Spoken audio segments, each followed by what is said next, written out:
రబీ సాగులో ఎలాంటి జాగ్రత్తలు తీసుకోవాలనే దానిపై శాస్త్రవేత్త రైతులకు కీలక సూచనలు చేశారు. ప్రధానంగా ప్రత్తి చేసే సమయంలో పాటించాల్సిన పద్ధతులు, శనగ, కంది సాగులో తీసుకోవాల్సిన అనేక విషయాల గురించి వెల్లడించారు. ఇక రబీ సాగులో రైతులు పాటించాల్సిన చర్యలపై ఆదిలాబాద్ వ్యవసాయ పరిశోధన సంస్థానం నుంచి శాస్త్రవేత్త, ఇక ప్రత్తి కీటక విభాగం నిపుణులు డాక్టర్ రామ్ ప్రసాద్ తో అమా news face to face. Adilabad జిల్లా అంటేనే ఇది వ్యవసాయ ఆధారిత ప్రాంతం. ఇక్కడ ప్రధానంగా వ్యవసాయం సాగు చేస్తూ జీవనం సాగించేటటువంటి రైతులే ఎక్కువగా ఉంటారు. అయితే ప్రధానంగా ఇక్కడ చూసినట్టయితే ఆదిలాబాద్లో తెల్ల బంగారు పట్టణంగా పిలుస్తుంటారు. అంటే పత్తి ఇది ఇక్కడ సింహభాగం. పత్తినే ఎక్కువగా నమ్ముకుని రైతులు సాగు చేస్తుంటారు.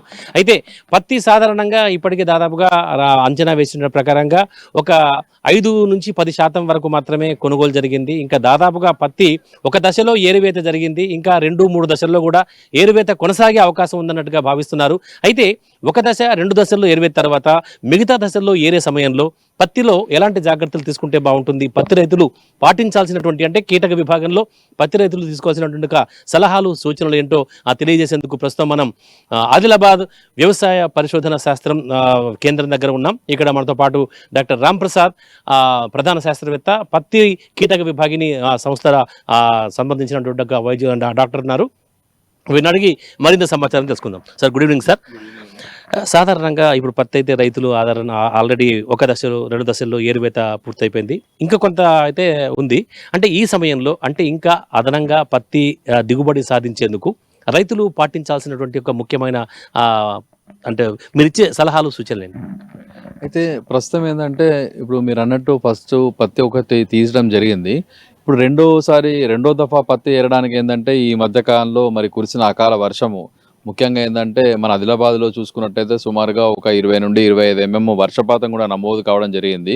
సో ఆ విధంగా ఏంటంటే ఒక 2 times వర్షపాతం వల్ల ఈ పత్తి అనేది తడిసిపోవడం వల్ల తర్వాత ఏంటంటే దాని రంగు కూడా మారే అవకాశం ఉంది. కాబట్టి సో దాన్ని దృష్టిలో పెట్టుకొని ఏంటంటే రైతులకు ఇచ్చే మన సూచన ఏంటంటే ఒక 4-5 రోజుల తర్వాత ఎలాగో ఇప్పుడు మళ్ళీ ఎండలు ఉంటున్నాయి కాబట్టి సో పత్తి పూర్తిగా ఆరిన తర్వాత మళ్ళీ మనము అంతకుముందు ఎలా తీసామో పత్తి ఇప్పుడు కొంచెం మంచి పూర్తిగా ఆరిన తర్వాత ఆ పత్తిని తీసినట్టయితే మనకు ఎటువంటి ఇబ్బంది లేకుండా రంగు మారకుండా ఉండే అవకాశం ఉంటుంది. దానికి తోడుగా ఏంటంటే మార్కెట్లో మంచి రేటు ఉండే అవకాశం ఉంటుంది. కాబట్టి సో ఆ విధంగా రైతులు ఆలోచించి పత్తి పూర్తిగా మనకి ఎండిన తర్వాతనే పత్తి తీసి దాన్ని మనం స్టోర్ చేసుకోవడం కానీ లేదా మార్కెట్కి తరలించడం కానీ చేయాలి.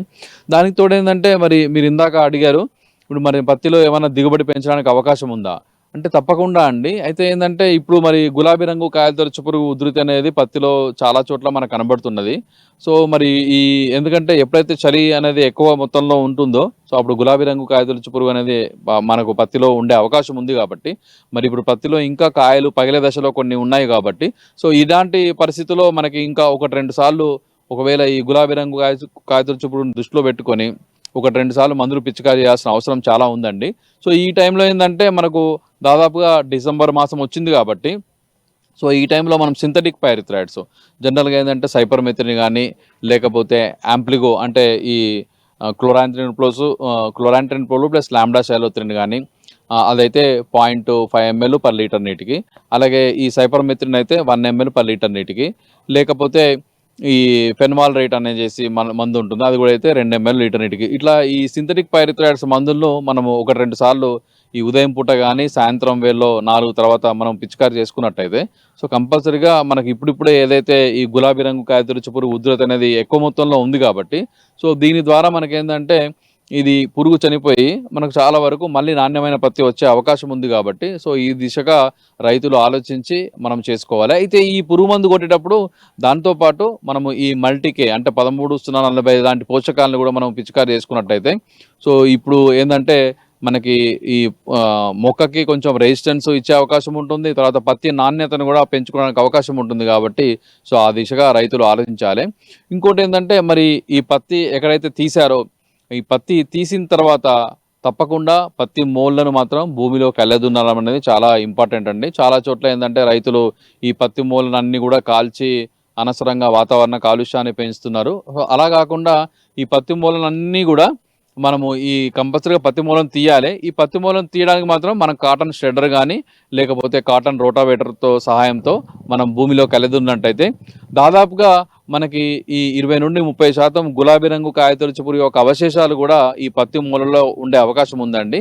లూబెండమైన్ లాంటి మందులను మనం పిచికారి చేసుకున్నట్టయితే ఈ కందిలో కూడా లేకపోతే ఎమామెక్టిన్ బెంజోయిట్ లాంటి మందులు కానీ మనం పిచికారి చేసుకున్నట్టయితే ఈ కందిలో ఇప్పుడిప్పుడు ఆశిస్తున్న ఈ శనగపచ్చ పురుగును కూడా మనం సమర్థవంతంగా నివారించడానికి అవకాశం ఉంటుందన్నమాట.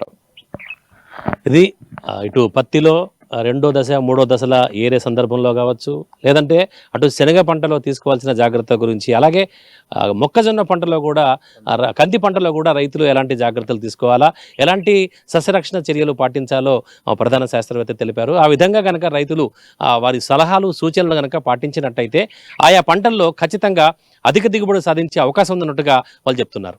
కెమెరా పర్సన్ మహేందర్తో సత్యనారాయణ, అమ్మా న్యూస్, ఆదిలాబాద్.